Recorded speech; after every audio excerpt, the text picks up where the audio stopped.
Quando falamos de inteligência e bom desempenho, existe diferença entre a visão dos países ocidentais e dos países orientais. As pessoas do Ocidente tendem a encarar a inteligência como algo imutável, como se fosse um dom com o qual a pessoa nasceu. Já no Oriente, a inteligência e o desempenho escolar são encarados como fruto do esforço pessoal, ou seja, se a pessoa foi mal em uma matéria, foi porque ela não se dedicou bastante. Hoje nós vamos falar dessas duas visões e vamos discutir qual delas tem sido mais corroborada na ciência.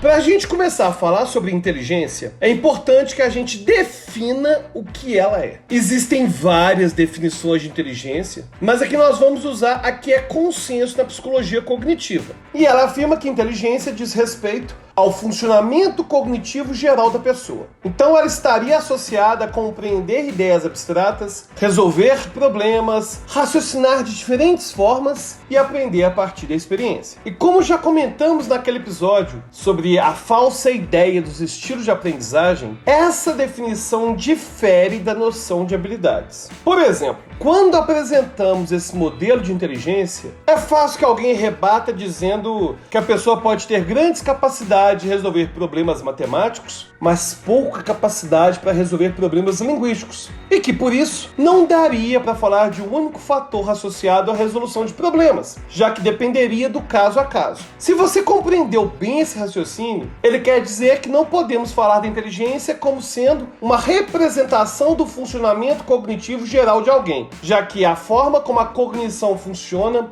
supostamente iria variar de acordo com a demanda. Mas esse raciocínio não leva em conta que habilidades são coisas diferentes da inteligência. Vamos pensar numa metáfora para simplificar. Imagine que as habilidades são ferramentas. Por exemplo, as habilidades linguísticas e matemáticas que falamos antes são martelos e alicates. Se compararmos martelos de fabricantes diferentes, a gente vai ver que os dois martelos cumprem a mesma função, mas eles não são iguais, já que cada um tem uma qualidade específica que caracteriza quem o fabricou. Trazendo para o que estávamos falando antes, pessoas diferentes podem tentar aprender a mesma habilidade, mas o desempenho delas vai ser influenciado pelo funcionamento cognitivo geral delas. E não é só isso, mas se uma pessoa se dedica a adquirir habilidades matemáticas e linguísticas, o desempenho da pessoa nas duas situações vai ser relacionado pelo simples fato de que se trata da mesma pessoa que está adquirindo a habilidade e, portanto, de uma mesma cognição.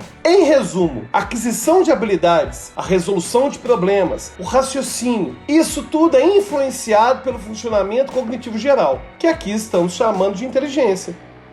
Mas então fica uma pergunta: essa inteligência é algo inato ou é fruto do ambiente no qual se cresce e se vive? Atualmente já não há dúvidas de que o ambiente tem um papel muito importante. Por exemplo, um fenômeno conhecido como efeito Flynn destaca que, ao passar dos anos, nós vemos o aumento da média dos países no teste de inteligência. As explicações para isso são principalmente na melhora da qualidade de vida, no maior acesso à educação e o fato de as pessoas estarem lidando cada vez mais com problemas mais complexos e abstratos no seu dia a dia. Você deve ter notado que todas essas explicações são ambientais, já que não poderíamos esperar que a genética de um país inteiro se alterasse de forma tão rápida para percebermos esse efeito de forma constante. Mas não podemos dizer que apenas o ambiente influencia a inteligência. Quando vamos falar de inteligência, nós vamos ter dois tipos, a fluida e a cristalizada. A fluida está relacionada com agilidade mental. Por outro lado, a cristalizada tem a ver com o nosso conhecimento do mundo. O que as pesquisas indicam é que a fluida depende muito mais da genética do que a cristalizada. Mas o que vale destacarmos aqui é que a genética pode fazer muito mais do que constituir um cérebro eficiente. Ela também pode influenciar de forma indireta o ambiente da pessoa. Para entender o que estou querendo dizer, imagine dois gêmeos idênticos que foram separados no nascimento e que eles se encontraram anos mais tarde em um laboratório de experimentos. Depois de muita análise, o pesquisador conclui que a genética dos dois irmãos era perfeita para serem jogadores de basquete, já que os dois eram ótimos jogadores. Então a explicação óbvia seria que isso ocorreu pelo fato de os dois compartilharem 100% dos mesmos genes. Mas essa conclusão é muito precipitada, já que outros fatores podem estar influenciando eles serem bons jogadores. Se olharmos mais de perto, a gente vai ver que a altura, sim, é muito influenciada pelos genes. Então uma explicação plausível é que os dois sempre foram muito altos para a idade. E que aconteceu com eles o que acontece com todo mundo que é muito alto. As pessoas começaram a falar que eles seriam bons jogadores de basquete. E a partir do incentivo da família e dos amigos, eles passaram a treinar muito até dominarem bem o esporte. Ou seja, não é que os genes deles tinham algo de especial para fazê-los acertarem cestas, mas a genética influenciou o ambiente que eles frequentaram enquanto cresciam.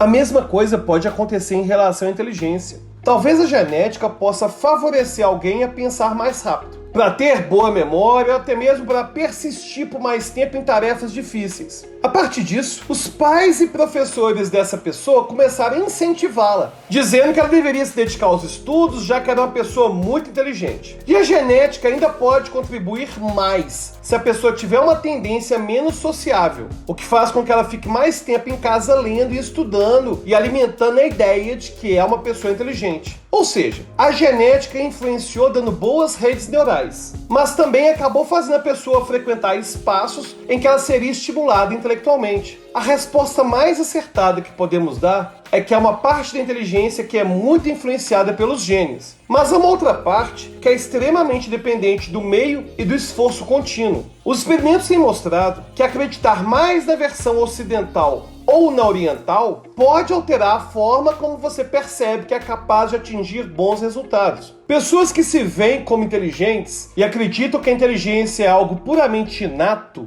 tendem a se manter mais inertes, já que o esforço seria característica apenas de quem não é tão inteligente assim. Além disso, essas pessoas evitam coisas que desafiam muito sua cognição, porque se elas não conseguem fazer alguma coisa, isso vai contra a noção de que elas são naturalmente inteligentes. E nesses casos, vemos claramente a perda de uma oportunidade do exercício intelectual. E se a pessoa não se vê como inteligente e acha que a inteligência é algo inato, ela se esforça pouco, já que imagina que não vai ter o resultado que deseja. Já as pessoas que acham que a inteligência é algo maleável, encaram a dificuldade de atingir um bom resultado como fruto de pouco esforço. Então elas vão tentar dar um jeito de conseguir o que querem. Vale dizer que, além da cultura, vários fatores influenciam a forma como a pessoa enxerga suas capacidades e a natureza da inteligência, ou seja, se ela é inata ou não. Um experimento feito com crianças propôs uma série de problemas para que elas resolvessem individualmente. Quando terminavam, o pesquisador separava dois grupos. Para um grupo de crianças,